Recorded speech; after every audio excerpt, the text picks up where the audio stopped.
Il existe une version de vous que vous n'avez jamais rencontrée. Une version froide, calculée, implacable, tellement constante que si elle franchissait votre porte aujourd'hui, vous ne la reconnaîtriez pas. Vous la redouteriez? La plupart des gens pensent qu'avec la discipline, c'est se lever au petit matin, manger sain, pousser des heures de travail. Ils se trompent. La vraie discipline n'est pas une habitude.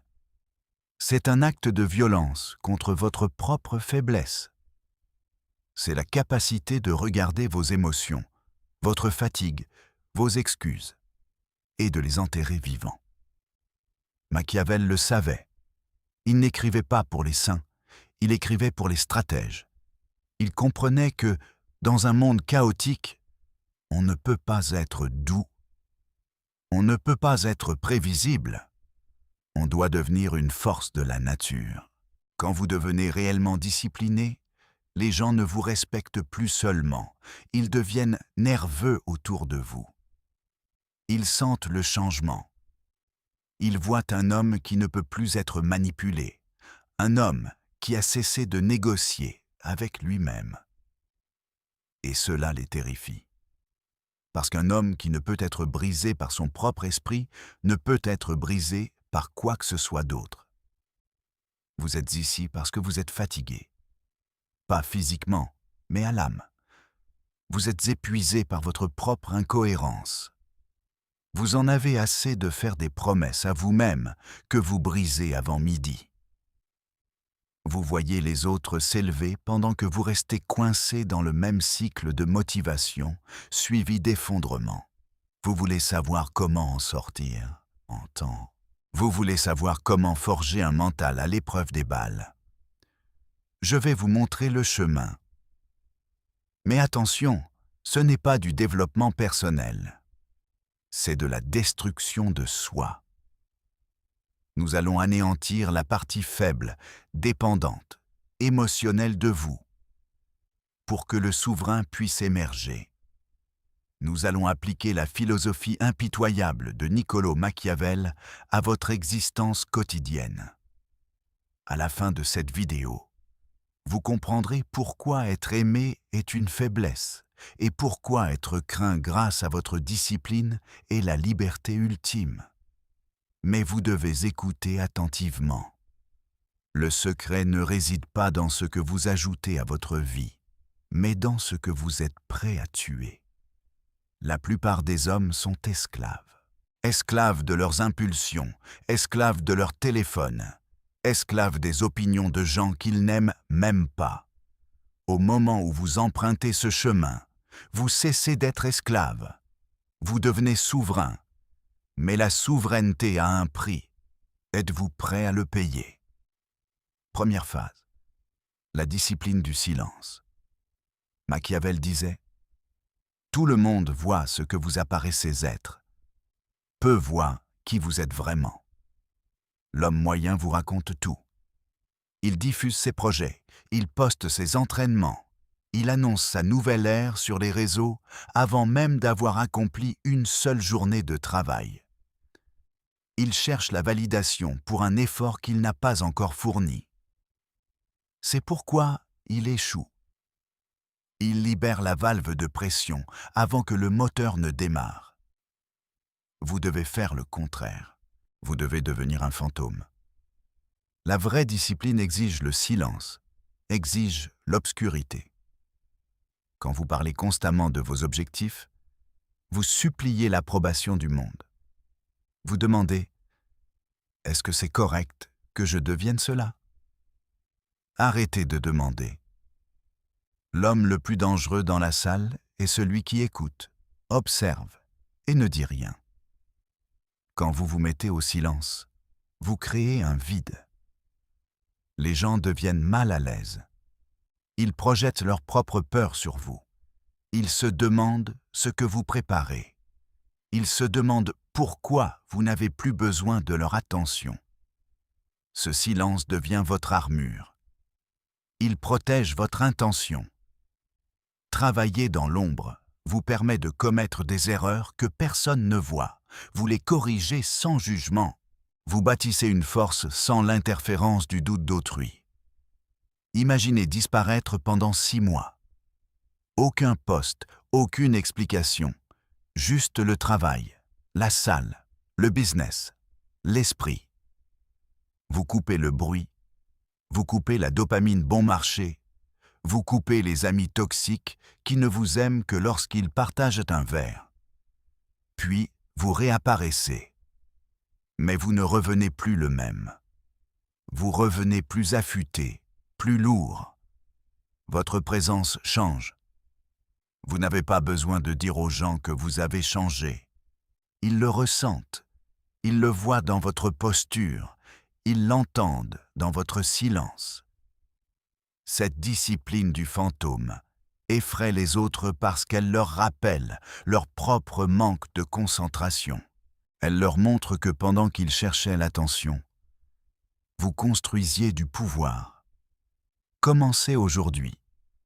Arrêtez d'expliquer vos actions. L'explication est le langage de la victime. Le puissant n'explique pas, il exécute. Si vous êtes fatigué, fermez-la et travaillez. Si vous êtes blessé, fermez-la et guérissez. Si vous gagnez, fermez-la et continuez à gagner. Vos résultats parleront plus fort que n'importe quel discours. Dites-moi dans les commentaires si vous êtes prêt à entrer dans le vide. Si cela vous ouvre les yeux, abonnez-vous. On ne fait que commencer. Deuxième phase. L'alchimie émotionnelle.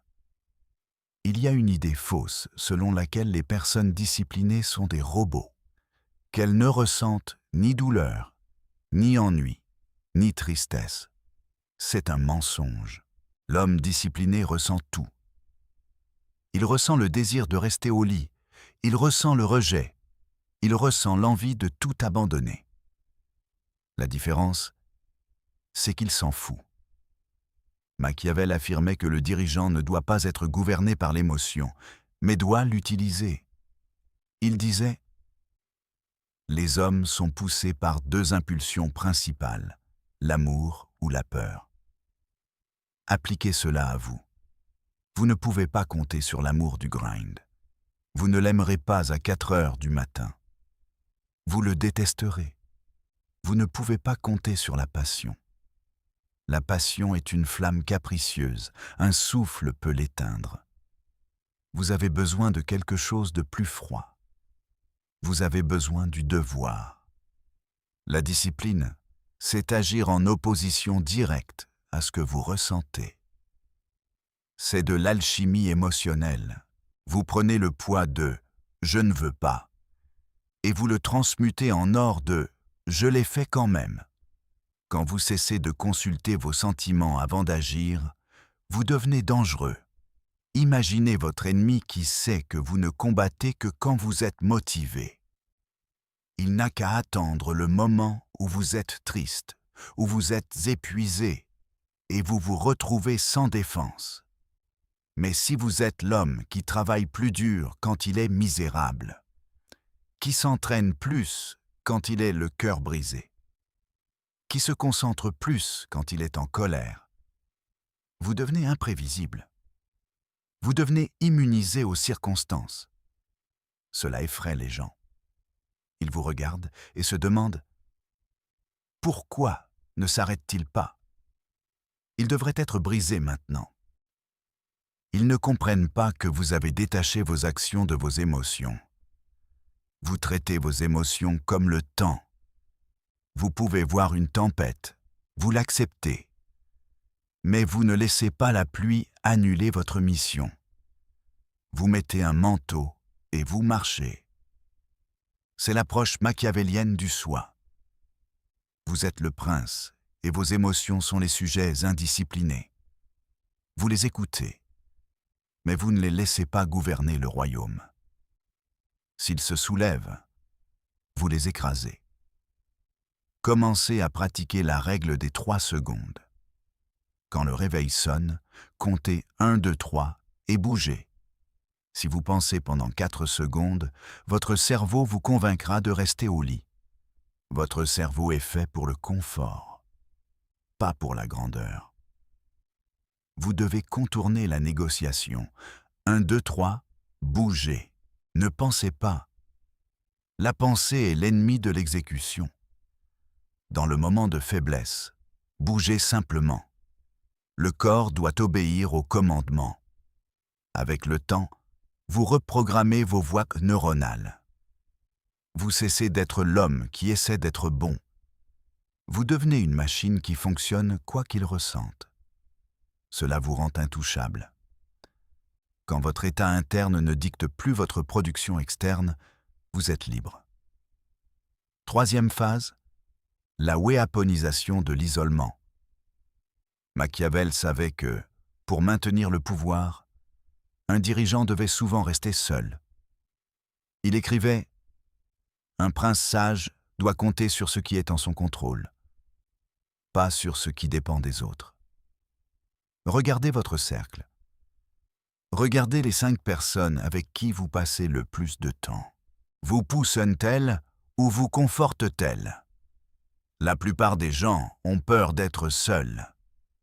Ils remplissent chaque instant silencieux de podcasts, de musique, de textos, de défilements. Ils ne peuvent pas rester dans une pièce avec leurs propres pensées parce que leurs pensées les hantent. Leurs pensées leur disent la vérité. Vous gaspillez votre potentiel. Pour devenir terriblement discipliné, vous devez embrasser l'isolement. Vous devez être prêt à vous éloigner de ceux qui ne servent pas la mission. Cela sonne cruel. C'est impitoyable, mais c'est nécessaire. Quand vous commencez à monter, les gens essaieront de vous retenir. Non pas parce qu'ils vous détestent, mais parce que votre ascension met en lumière leur stagnation. Vous êtes un miroir. Quand vous vous mettez en forme, l'ami en surpoids se sent jugé. Quand vous bâtissez un business, l'ami paresseux se sent attaqué. Ils diront « Tu as changé, tu es obsédé, tu n'es plus amusant. » Bien. L'amusement est la distraction de la moyenne. Vous n'êtes pas là pour l'amusement. Vous êtes là pour la maîtrise. Vous devez être à l'aise avec l'idée d'être le méchant de leur histoire. Laissez-les vous appeler froid, distant, supérieur. Vous ne pensez pas être supérieur. Vous avez simplement des standards différents et vous refusez de les abaisser pour que les autres se sentent à l'aise. L'isolement est le laboratoire du grand. C'est dans la solitude que vous découvrez qui vous êtes réellement. Sans le bruit des opinions extérieures, vous entendez votre propre voix. Vous clarifiez votre vision. Vous devez programmer des périodes de retrait total, mode moine, travail profond, comme vous le voulez appeler. Fermez la porte, éteignez le téléphone, affrontez le travail. Dans cet espace, vous rencontrerez des démons, l'ennui, l'anxiété, et vous les combattrez. Quand vous triompherez dans l'obscurité, vous sortirez dans la lumière avec une confiance qui ne peut être simulée. Les gens le ressentent. Ils sentent un homme qui n'a plus besoin d'eux. Et, paradoxalement, c'est exactement ce qui les pousse à vous suivre.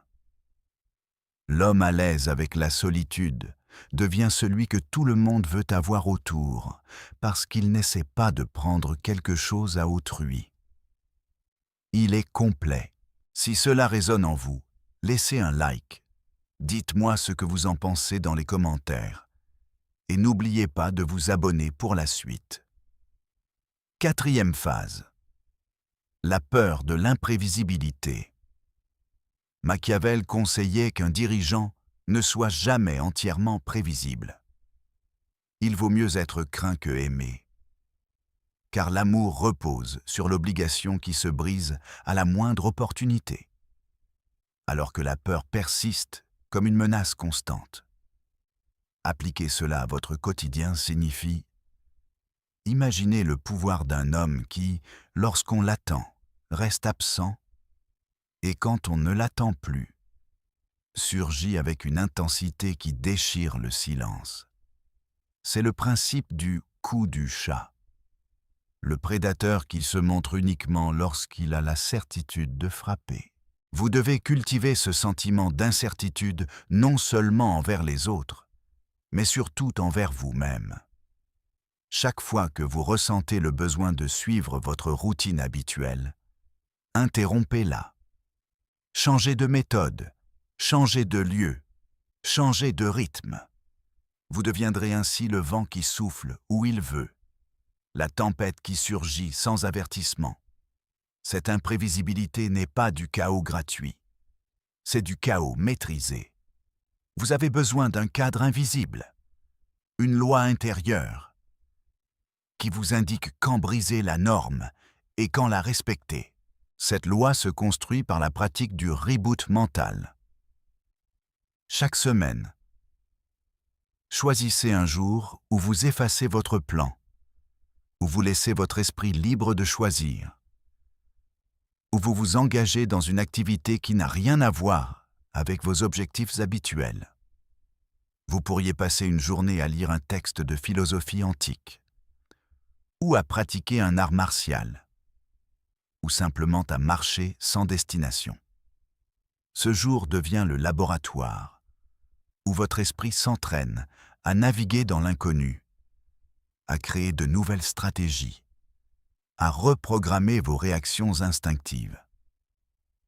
Lorsque vous avez intégré le principe de l'imprévisibilité, vous devez le projeter sur votre environnement. Les autres commencent à anticiper vos mouvements, à essayer de vous enfermer dans des schémas. Vous devez donc leur répondre par des gestes qui brisent leurs anticipations.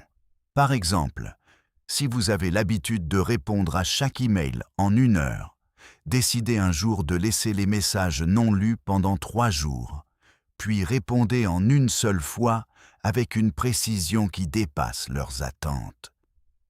Vous créez ainsi un effet de surprise qui renforce votre autorité. Les gens comprennent que vous n'êtes pas à la merci de leurs exigences, que vous définissez les règles du jeu. Ce n'est pas seulement une question de timing, c'est aussi une question de tonalité. Vous devez varier votre niveau d'engagement émotionnel. Un jour, vous êtes distant, froid, comme un glacier qui ne cède jamais. Le lendemain, vous laissez transparaître une chaleur calculée, un sourire qui semble sincère mais qui cache une stratégie. Cette oscillation empêche les autres de vous catégoriser, de vous mettre dans une boîte. En ne vous laissant jamais complètement lire, vous gardez le contrôle absolu sur la perception que les gens ont de vous. À ce stade de la transformation, vous avez déjà éliminé le bruit.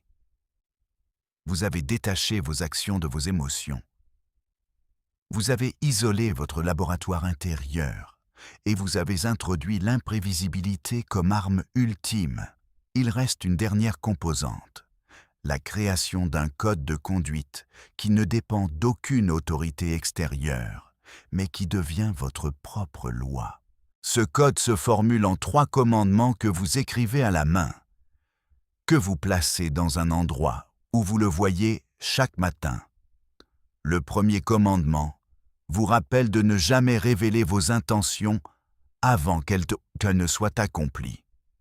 Le deuxième vous impose de réévaluer chaque habitude chaque semaine, de la garder ou de la brûler. Le troisième vous ordonne de cultiver la peur chez ceux qui vous entourent, non pas par la violence physique, mais par la certitude que vous ne serez jamais manipulable. Ces commandements ne sont pas des slogans. Ils sont des pactes de sang symboliques avec votre futur souverain.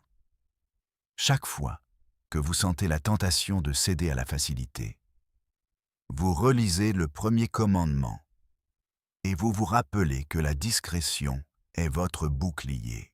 Lorsque la lassitude s'installe, le deuxième vous pousse à renouveler le feu, à brûler les vieilles routines qui ne servent plus votre ascension. Et quand le doute vous ronge, le troisième vous rappelle que le simple fait d'être imprévisible suffit à générer la crainte qui paralyse les adversaires. Ce processus, vous le vivez comme une guerre intérieure, mais les répercussions se manifestent dans le monde extérieur. Vos collègues remarquent que vous n'êtes plus celui qui accepte les réunions inutiles, que vous ne répondez plus aux sollicitations sans filtre. Vos amis constatent que vous n'êtes plus disponible pour les soirées qui ne servent qu'à distraire. Votre famille voit que vous avez créé un espace sacré où vous travaillez, où vous réfléchissez, où vous vous fortifiez. Vous devenez un mur inébranlable, un phare qui ne vacille jamais, même sous les tempêtes les plus violentes. Et c'est là que réside le vrai pouvoir. Les gens ne vous respectent plus, parce que vous avez accompli quelque chose. Ils le font parce que vous avez fait en sorte que leurs propres faiblesses deviennent évidentes à leurs yeux. Ils voient que vous avez dépassé les limites humaines ordinaires, que vous avez choisi de vous affranchir des chaînes invisibles qui les retiennent. Cette réalisation crée chez eux une admiration teintée de peur, une émotion qui vous donne le levier ultime. Maintenant, vous avez assimilé toutes les phases. Le silence qui vous rend invisible, la maîtrise émotionnelle qui vous rend inébranlable, l'isolement qui forge votre vision, l'imprévisibilité qui vous rend insaisissable, et le code de conduite qui scelle votre souveraineté. Vous êtes à la lisière d'une transformation qui ne laisse aucune place à l'hésitation. Vous avez les outils, les principes, les stratégies. Le choix qui reste à faire appartient uniquement à votre volonté. Si jusqu'ici vous avez senti que chaque mot résonne comme un coup de marteau sur l'enclume de votre ancien moi, montrez-le au monde. Laissez un commentaire avec le mot qui décrit le mieux ce que vous ressentez après avoir découvert ces enseignements. Partagez votre réaction. Dites-nous si vous êtes prêt à tuer votre ancienne version et à embrasser le souverain qui sommeille en vous. Chaque réponse est un signal que vous avez déjà commencé à appliquer ce que nous venons de détailler. Et si cette vidéo a éveillé en vous l'étincelle du changement, pensez à soutenir cette chaîne en laissant un pouce vers le haut. Ce geste simple indique que vous êtes sérieux dans votre quête, que vous ne restez pas spectateur, mais acteur. Abonnez-vous pour ne pas manquer les prochains épisodes où nous approfondirons les stratégies de domination mentale, les rituels de renforcement du caractère et les techniques de manipulation du temps qui vous permettront d'avancer à la vitesse d'un éclair tout en restant inatteignable.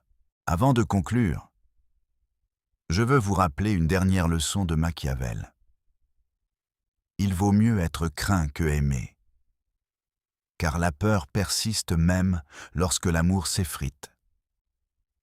Vous avez maintenant la capacité de choisir la peur comme votre allié. Vous n'avez plus besoin d'être aimé pour survivre. Vous avez besoin d'être respecté, voire redouté, parce que cela vous garantit la liberté absolue. La discipline que vous avez forgée devient alors votre armure, votre épée, votre bouclier. Elle vous protège des attaques extérieures, mais surtout, elle vous protège de vous-même. Prenez ce moment. Respirez profondément. Visualisez le visage de la version de vous que vous n'avez jamais rencontrée. Imaginez-le. Froid, calculateur, imperturbable. Sentez le poids de ses yeux, qui scrutent chaque faiblesse, chaque excuse, chaque compromis que vous avez jamais toléré. Laissez cette image pénétrer chaque fibre de votre être.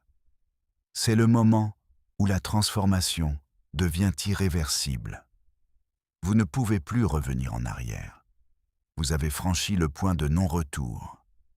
Alors, êtes-vous prêt à marcher sur ce chemin obscur, à embrasser la solitude, à cultiver l'imprévisibilité, à imposer votre code, à devenir le souverain qui ne craint ni le temps, ni les opinions, ni les désirs des autres? La réponse se trouve dans votre prochaine action. Décidez-vous maintenant, ici, dans ce silence qui vous entoure, de mettre en pratique la première étape. Fermez les yeux, respirez et choisissez de rester muet pendant les 21 prochaines minutes. Pas un mot, pas un message, pas un tweet. Juste vous, votre respiration, votre volonté. C'est le test final qui vous séparera du monde ordinaire. Si vous avez lutté pour rester silencieux, laissez un signe dans les commentaires, même une simple frappe, pour montrer que vous avez tenu bon. Si vous avez déjà commencé à appliquer l'un des principes décrits, partagez votre expérience, le résultat que vous avez observé, la réaction des autres autour de vous.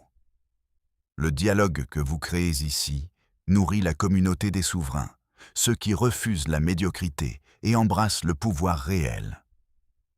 Je vous remercie d'avoir suivi ce voyage à travers la pensée de Machiavel et la transformation du soi. Restez vigilant, restez imprévisible, restez discipliné. Le monde n'attend que votre prochaine action pour trembler. À très bientôt pour la prochaine leçon, où nous explorerons comment transformer chaque échec en un levier de domination et comment bâtir un empire intérieur qui résiste à toute tempête.